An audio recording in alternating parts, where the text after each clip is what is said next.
Gruffalo's Child by Julia Donaldson. The Gruffalo said that no Gruffalo should ever set foot in the deep, dark wood. Why not? Why not? Because if you do, the big bad mouse will be after you.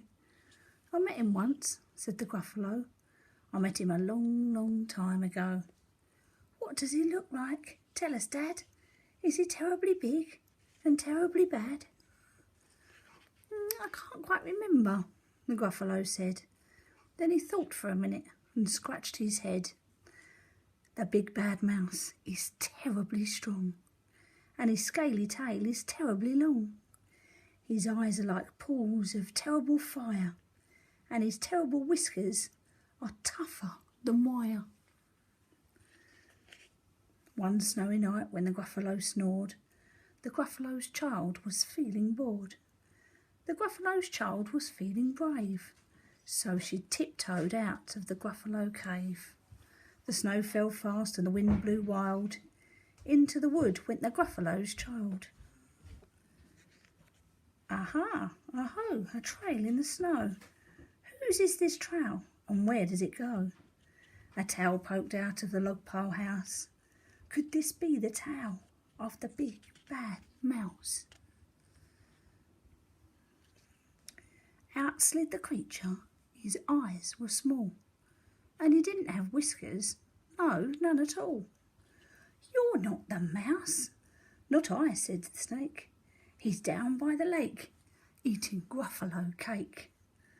The snow fell fast and the wind blew wild. I'm not scared, said the Gruffalo's child. Aha, aho, marks in the snow.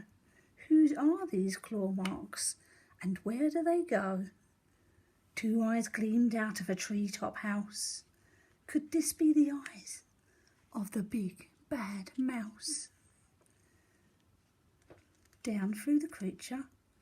His tail was short, and he didn't have whiskers of any sort. You're not the mouse. Too, not I. But he's somewhere nearby, eating Gruffalo pie. The snow fell fast and the wind blew wild. I'm not scared, said the Gruffalo's child. Aha, aho, a track in the snow. Whose is this track, and where does it go? Whiskers at last, and an underground house. Could this be the home of the big bad mouse? Out slunk the creature. His eyes weren't fiery. His tail wasn't scaly, and his whiskers weren't wiry. You're not the mouse.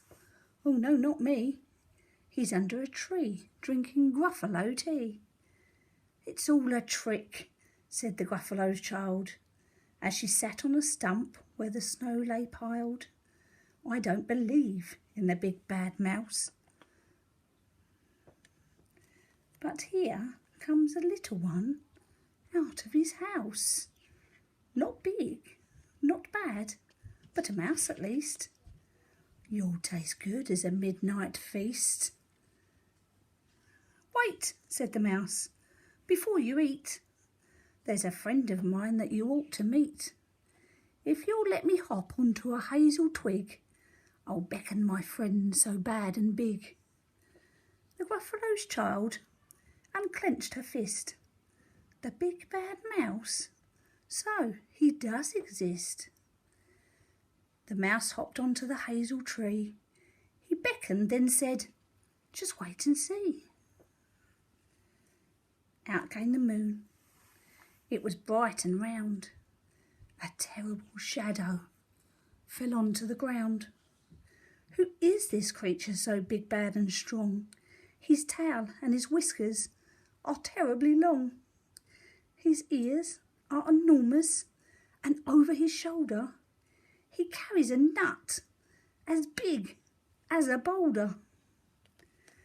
The big bad mouse, yelled the Gruffalo's child. The mouse jumped down from the twig and smiled.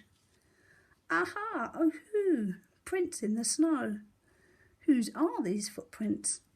Where do they go? The footprints led to the Gruffalo's cave, where the Gruffalo's child was a bit less brave. The Gruffalo's child was a bit less bored.